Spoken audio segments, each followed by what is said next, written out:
வணக்கம். Jayashree ball and learn astrology. இன்னைக்கு நம்ம பார்க்க போறது வந்து சனி பெயர்ச்சி பலன்கள் வந்து 2025 சனி பெயர்ச்சி பலன்கள் நடக்க போகுது.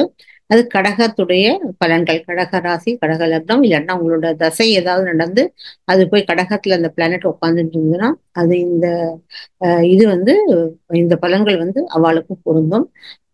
ஸோ வந்து நம்ம பதிவுக்கு போறதுக்கு முன்னாடி உங்களுக்கு கன்சல்டேஷன் வேணாலோ ஜாதகம் படிக்கனாலோ என்னுடைய வெப்சைட் jayasreebalan.comல வந்து நீங்க போய் என்னை ரீச் பண்ணலாம். என்னுடைய வாட்ஸ்அப் நம்பர் அங்கதான் இருக்கு, இதுலயும் கொடுத்துருக்கேன். அது மூலமாக நீங்க என்னை ரீச் பண்ணலாம். இந்த வாட்டி நான் வந்து தமிழ்ல டைட்டில் கொடுத்துருக்கேன். புது வருஷத்துக்கு புதுசா ஆரம்பிச்சிருக்கேன். உங்களுக்கு எல்லாருக்கும் பிடிச்சிருக்கும்னு நினைக்கிறேன். அதோட இங்கிலீஷ் டைட்டிலும் கொஞ்சம் ஜாயின் பண்ணலாம்னு இருக்கேன். பார்க்கலாம் எந்த அளவு நடக்கிறதோ வேலை, அது மாதிரி பார்க்கலாம். இப்போ வந்து பார்த்தீங்கன்னாக்கா உங்களுக்கு 8ஆம் இடத்துல இருந்த சனீஸ்வர பகவான், 8ஆம் சொந்த வீட்டுல மூலத்துவத்துல இருந்தார். அந்த சனீஸ்வர பகவான் இப்ப 9ஆம் இடத்துக்கு போறார். அதாவது 7ஆம் வீட்டுக்கு அதிபதியானவர் 9ஆம் வீட்டுக்கு போறார். As well as is eighth lord. அதனால வந்து இவங்களுக்கு நியூட்ரலான பலன் தான் கொடுக்கணும் அவர். பட் என்னதுன்னு கேட்டேனாக்கா, நான் சொன்ன மாதிரி அவர் வந்து ருத்ரனாக ஆறது மட்டும் இல்லாம அவர் வந்து குருவோட கண்ட்ரோல்ல இருக்கிறதுனால எதுவும் ஜாஸ்தி அதிகம் பாதிப்பு கொடுக்க மாட்டார் அப்படின்னு சொல்லியிருக்கேன்.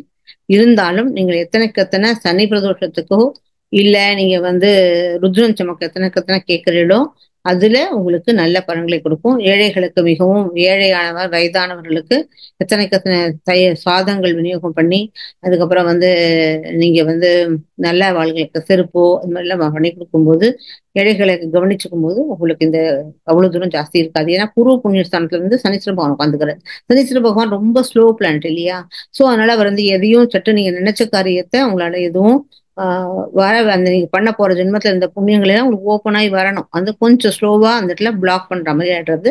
அதனால நீங்க வந்து இந்த மாதிரி பண்ணும்போது உங்களுக்கு அது சரியான நல்ல விதம் கொடுக்கும். ஆனா கவலைப்பட வேண்டாம். ஏன்னா குரு கண்ட்ரோல்ல இருக்கிறதுனால பிரச்சனைகள் ஜாஸ்தி வராது.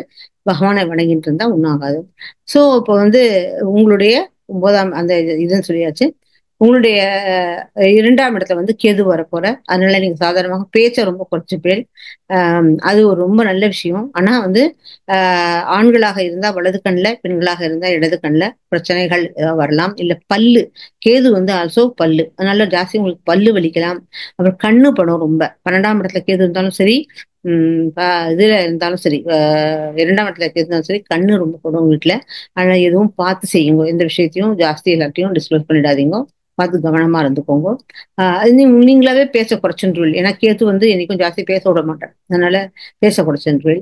அப்புறம் வந்து வீட்டுல எல்லாம் வந்து கொஞ்சம் மக்களுடைய நடமாட்டமும் குறைச்சிரும். கேது இருக்கிற இடம் வந்து கிட்டத்தட்ட கொழிக மாதிரி தான். அது வந்து ஜாஸ்தி யாரையும் ஜாஸ்தி எல்லாம் இது பண்ண மாட்டேன். அது ஒரு இது பண்ணி விட்டுருவார், குறைச்சலா போட்டு ஃபுல் ஸ்டாப் அது மாதிரி ஆயிடும்.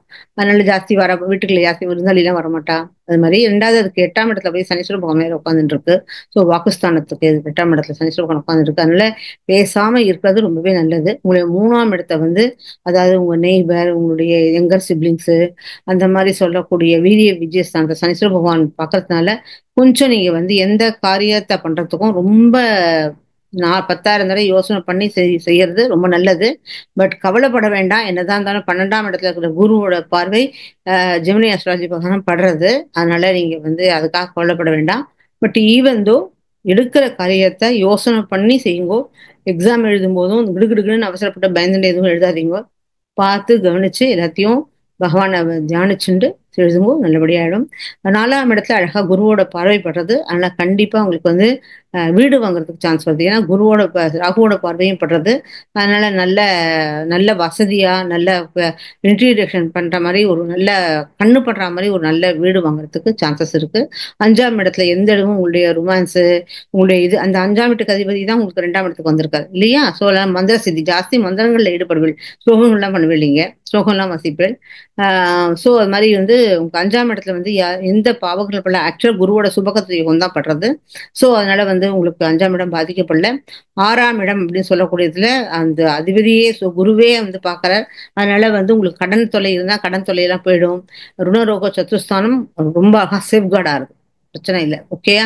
உங்களுக்கு ஈவன் அதோட தசைகள் நடந்திருந்தா கூட இப்போ வந்து இந்த குருவோட பார்வை இருக்கிறதுனால 6ஆம் வீட்டுக்குள்ள குருவோட தசை நடந்து நீங்க கடக லக்னமா இருந்து குரு தசை நடந்துட்டு இருந்ததுன்னா இப்ப குருவோட பார்வைப்படுறதுனால உங்களுக்கு கடன் இருந்தா கடன் அடைச்சு விட்டுருவீங்க. இல்ல வியாதி இருந்தா வியாதி திடீர்னு கண்டுபிடிச்சு வியாதி வைத்தியம் பண்ணி உடம்பு சரியா போயிடும்.